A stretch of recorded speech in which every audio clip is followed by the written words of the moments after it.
Self-protection at Christmas, it's a topic I have covered annually on several of my podcasts, certainly at the beginning when I started the shows, but not one that I've tackled in a vlog as such. So let's talk about the obvious things. So first of all, the ready accessibility of alcohol, and that comes with it the license to get absolutely plastered. So obviously, certain traditions exempted in this respect. Alcohol is in abundance over the festive season, certainly in many countries. And definitely in the UK. And for many people, there's actually a pressure sometimes within certain communities for people to be drinking. It all goes hand in hand with the merry part of Christmas, as far as some people are concerned. So with that, of course, comes the added risk of lack of inhibition, which is prime territory for social and predatory violence. Both of those can be facilitated by regular use of alcohol. So, from a predatory perspective, not only do predators embolden themselves with alcohol, but of course, alcohol can be used to make their targets more vulnerable. So, with that in mind, we need to be mindful of our drinking when we're going out, mindful of the company that we're keeping at that particular time. And I would, avoid, without sounding like a bit of a killjoy, avoid trying to get absolutely plastered. It's never it's never a good look, to be honest. And your brain will thank you the next day. But it's entirely up to you, of course. But it's not a greatest idea. Again, it makes yourself vulnerable, it leaves yourself open. Even the best, most efficient self-protection martial artists, military people, people with backgrounds in dealing with violence on a regular basis, get them inebriated, and they can be as helpless as a newborn kitten to a driven predator in that respect, for whatever reason they're predating on that particular individual. So yeah, makes you incredibly vulnerable to interpersonal violence when you're going out and getting drunk.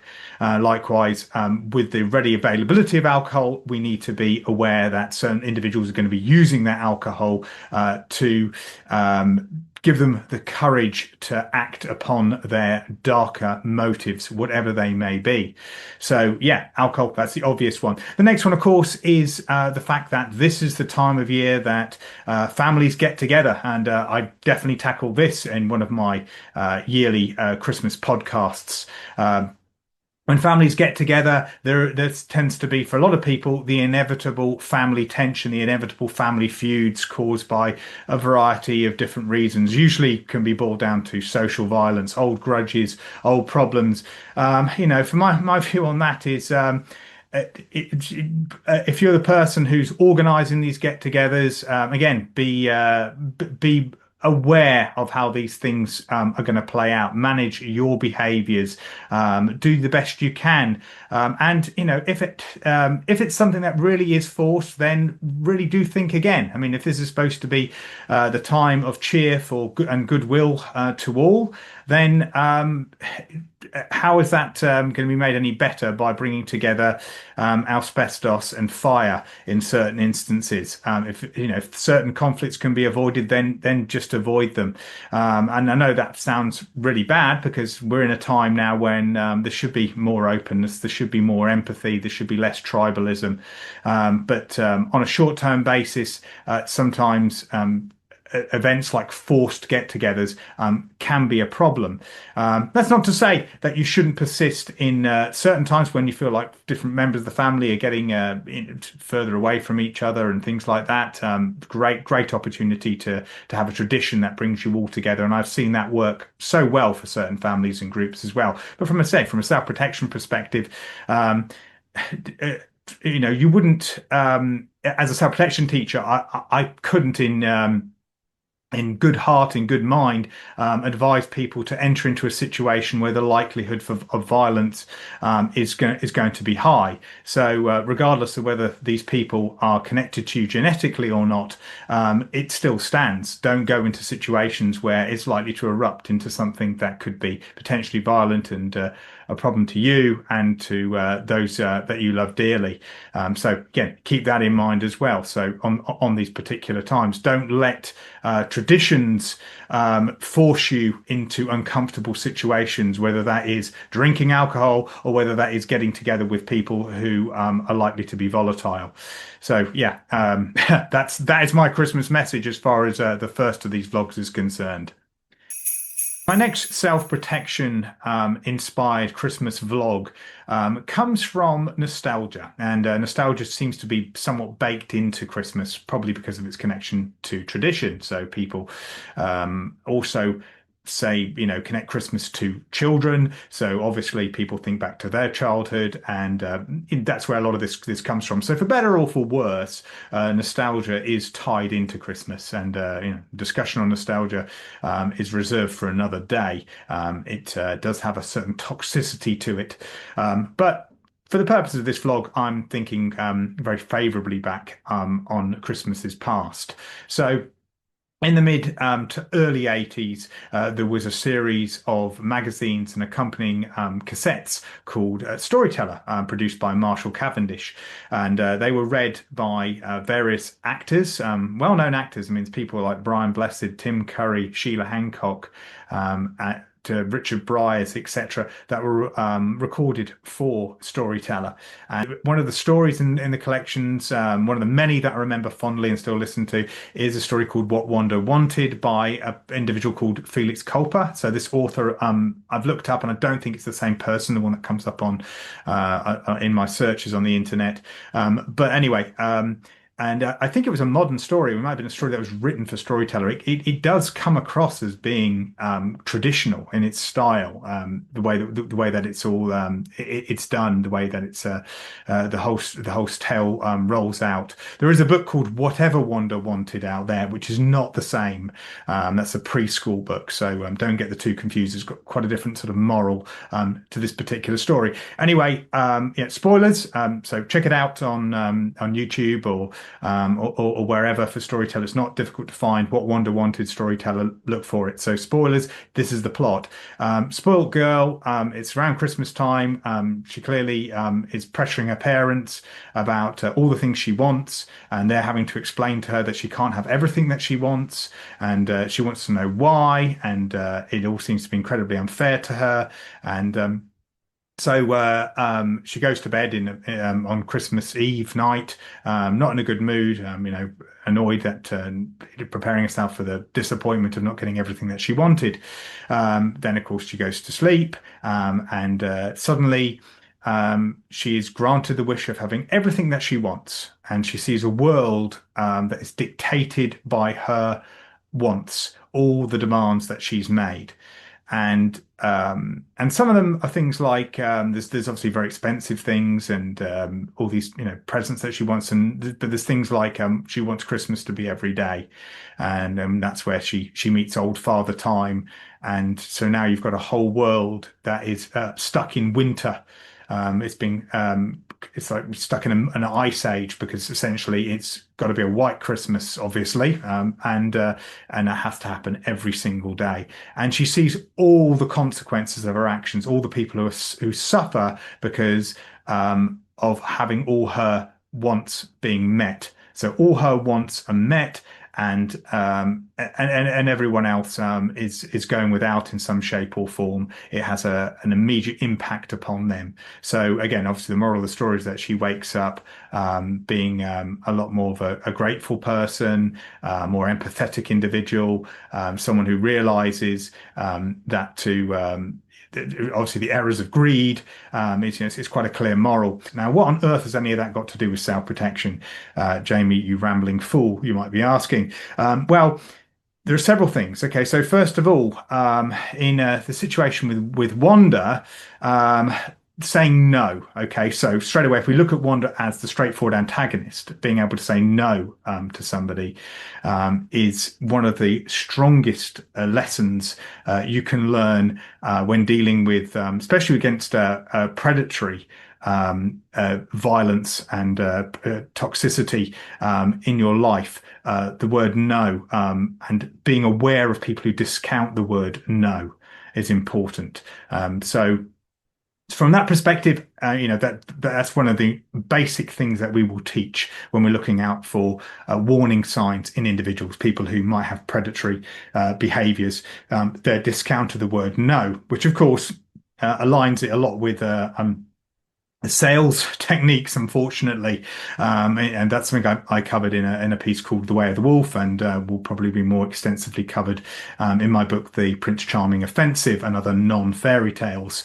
A quick plug there for you ahead of next Christmas, maybe. Anyway. What you're looking at here then is a situation where you're saying no, and somebody is ignoring that no. So it's immediately that should tell you that that's a person who's trying to take control of you, trying to take control of the situation in a hostile way. The power of no. Before you look at any of the other manipulatory tactics, this is the one that I want people to take away from saying no. On the other side of it, learning it from the perspective of accepting the word no is important. Okay, this is this self-defense as defense of the self. So it can get very frustrating when people refuse this, when people say no. When you want to do something, again, Christmas is a time for learning in that respect. When you're trying to get people to join in things that you think are going to be really enjoyable, things that are going to be fun, and you want them to do it. And I know exactly how that feels, but when this comes about, you think of ways of trying to get things going and get people all happy. And do you think what's going to work better for the atmosphere? What's going to work better for everybody? And sometimes some people are going to be, no, I don't want to play that game. I don't want to be involved in this. And there is an acceptance of that's important. Sometimes there might be other things going on where that person might need might actually there might be something else going bad in their life, and they need a friend just to talk to, and that's the beginning of it, if you like. You've noticed that there's this kind of especially if it's not their usual behavior, so it's looking out for your friends at Christmas. So sometimes that no can be the beginning of that. It can be the beginning of a time for not for you to persist with you wanting to do what you think is good for them or good for you or good for everybody else, but rather there is something going on here, and this then opens the door to other things. That certainly needs to be within our self-protection awareness. So there's that. It's also, from our perspective, it's to quote a cheesy 1990s martial arts movie, you should learn to live with disappointment. It builds character, and that can certainly be the case. Sometimes it can be like you feel like someone's really let you down because they've refused to do something, or they've said no about something. But if that's their decision, then that's their decision, and your acceptance of that might be a time for you to look back at yourself and decide, hold on, how am I behaving? What am I doing? Do I need to be a little bit more thoughtful about all of this? I've talked about it. If you see our Animal Instincts program for teaching children and teenagers, we cover this quite extensively, not only in using no as a weapon or as a deciding tool, if you like, on a person's behavior, but also on accepting it ourselves and teaching our students to be able to accept no. So there's that part of it. The next moral that I pull from this little now obscure story from What Wanda Wanted, someone who I think is a junior to Scrooge. I mean, it's not she's not someone who hates Christmas at all. She's the other side of Scrooge, if you like. She is the person who loves Christmas, but loves Christmas for all the wrong reasons. She loves Christmas because she sees it as being all about her and the entitlement that comes with it. What she thinks, she's looked at the whole Christmas present giving thing, and this is the time that she gets Christmas presents. This is the time that she has fun, and therefore this is what she's entitled to. And you can see this kind of behavior in individuals that is connected to things like narcissism, for example, and where people feel they're entitled to certain things. So again, we look at What Wanda Wanted. You can be aware of that some people just feel like they're entitled to take certain things in life, and certain things that they deserve no matter what. And again, these are things that we need to be checking when we look at different individuals in our behaviors, in our relationships. And a lot of the time, we talk of self-protection. Unfortunately, and this is largely due to the marketing by people who teach self-protection and martial artists.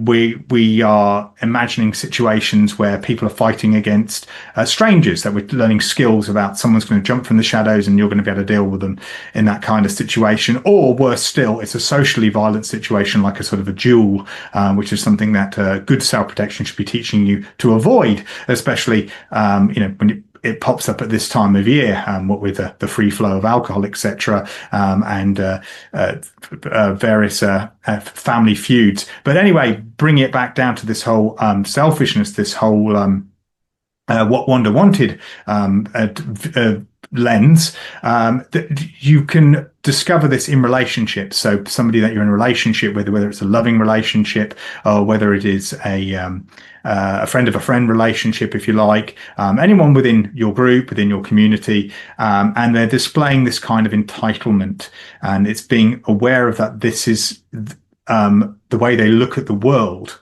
Because of course narcissism can be very much behind a lot of criminal activity. A good number of serious criminals, a good number of some of the most notorious, most infamous criminals in history display narcissistic traits. It's their utter belief that the world revolves around them. And we often use that as an expression, "Oh, you think the world revolves around you," but some people literally believe that. They would never they would never describe it that way to you, but they it's in them. It's that their behavior would their behavior, their indignation when they can't have the things that they want, demonstrate that type of narcissism. So again, being aware of that as a red flag within any type of relationship. And I'm not just talking, as I say, about romantic relationships. These can be familial relationships. These can be friendship relationships. These can be acquaintance or business relationships. But they could be early red flags for potential dangerous signs later along the way. When somebody feels that they're totally entitled to things, to take what they want, they can then go to extraordinary lengths to get those things and feel totally justified in it. Something worse than that sort of self-justification that Carol Tavris describes in Mistakes Were Made But Not By Me as the engine of cognitive dissonance. This self-justification that leads people to commit some of the most heinous crimes. So again, around the Christmas time, these things can be heightened when people feel like they are entitled to certain things. And people can often display some of the worst sort of pantomime-ish behaviors. I've seen behaviors that people have displayed, especially around Christmas, because it very heightens a lot of people's personalities. Some people who are generally quite charitable, some people who are very altruistic, become very altruistic around Christmas. And likewise, people who are very selfish become very selfish around Christmas. But of course, when people who are displaying these rather disturbing antisocial behaviors, psychopathy, narcissism, Machiavellianism, sadism even, they can also be enhanced as well, because there's something about the time of year that it gives people a bit of a license to show less inhibition. And although sometimes having less inhibition about certain things can be very liberating and a good thing, in many cases, it means that it lets people vent some of the worst traits. So again, perhaps rather disturbing Christmas message, but watch out for that. Watch out for that person who thinks the world revolves around them around the festive season. There could be signs of dangerous occurrences later on down the road. On this Christmas vlog, I would like to bring your attention to the rise of domestic abuse. Christmas sees a special spike in domestic abuse. There are some public information posters that says that domestic abuse does not rest during the holiday period, that it doesn't go on holiday. Well, in fact, it actually gets worse. We see more examples of that. Why? For the more opportunities for alcohol abuse, which is a contributory factor, more financial tensions, which then give more excuses for the abuser to act in the way that they do. There are various different types of domestic abusers. We can't categorize them all as the same, obviously. But and of course, we can't say that these factors, if they were removed, they would stop abusing. That's not necessarily the case. What we can do is look at things in the short term, such as the behaviours being exhibited by people who might be being targeted by domestic abuse, victims, potential victims of domestic abuse, especially if we see signs that they're under coercive control, that they're being limited in the actions that they do, if their behaviours are changing significantly. Obviously, victims of domestic abuse are not just women, and we're seeing a hell of a lot more information brought forward on domestic abuse against women. Fortunately, we're seeing more people in the child protection world who aren't overlooking this problem, who are bringing it to the forefront and giving it the attention it needs, the attention it deserves. Individuals like Tammy Yard McCracken and her 500 Rising, Tiffany Richards, also over in America, doing fantastic work in that and has been for a long time. People like Mary Stevens, who's also my co-creator in the Animal Instincts Children's Child Protection Teaching Program. We have an entire lesson dedicated to monitoring signs of abusive relationships. It crops up regularly in our teenage course, the teenage course part of our program. Bear, we address that. So we have one that's especially for parents as well. So parents concerned about their teenagers getting involved in an abusive relationship with other teenagers. That information is all there as well. And people like Jessica Jones teaches Krav Maga in Manchester region. So there are good people out there. There are luminaries in the field, people who I'm very grateful of, who've also connected me to other people that have shared more information on this subject that can better inform my own teaching. So yes, domestic abuse, a very serious subject that is seeing a significant rise, far more likely violent individual that a girl, a woman is going to encounter whenever I teach girls' teenage self-protection courses. One of the first things that I tell them all is that their most likely offender, the most likely person that they'll encounter in their life that will be violent towards them is going to be someone they know, someone they're close to, and it's most the top of the list will be their boyfriend or their husband. So, which is always a shocking thing. I mean, even now, even with all the awareness about it, I have never delivered that in a lesson, that fact, and never have I done it.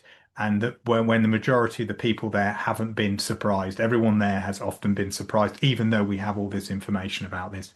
So yes, there needs to be more attention raised there. As individuals, what can we do? We can look out for obvious signs, people's change of behaviour, people who if their behaviour is changing, and they're in a recent relationship, if they're suddenly not being permitted to do certain things that they would normally do, or there are signs that they're not being permitted to do that. There's signs of coercive control. As we know, a lot of physical abuse often starts as being psychological abuse. Not to say that psychological abuse isn't as bad, but they often go hand in hand too. We can also look more into the culture that surrounds the festive period that could put tensions and exacerbate these problems. Things like obviously the flow of alcohol. I mean, there's only so much you can do with that, but encouraging that type of culture isn't always a great thing. But more importantly, things like the pressures on finances. Be adults, agree not to give each other presents. Don't keep each other all these ridiculous sort of presents that just become landfill anyway, that put unnecessary pressures on individuals that could mean reducing their basic needs in the home for the sake of buying you a present or other people a present. Try to create that type of culture. Again, as I said, these are contributory factors that exacerbate situations like domestic abuse and many other problems as well, I hasten to add, over the Christmas period. But a person who abuses is still going to abuse, whether or not they're fueled by alcohol or under the stresses and strains of troublesome finances. So yes, look out for those signs. Also look out for signs and potential predators as well. People's how individuals might act in a relationship with another person, especially if it's one of your teenage children, if they're acting in a very controlling way, in a way that is a bit troubling. These are times that we need to be having these discussions. Unfortunately, we're seeing with such things from the manosphere and various other toxic influences out there at the moment. Domestic abuse is going to be on the rise, with some people effectively promoting it as a form of manliness, as a form of strength, when it most certainly isn't. We need to be countering that type of culture and promoting more a system of respect for individuals. And healthy relationships.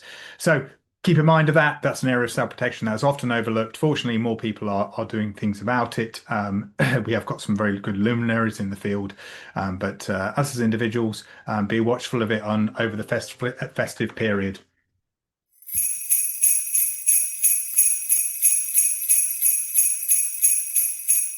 The last of this series of festive vlogs addresses tribalism.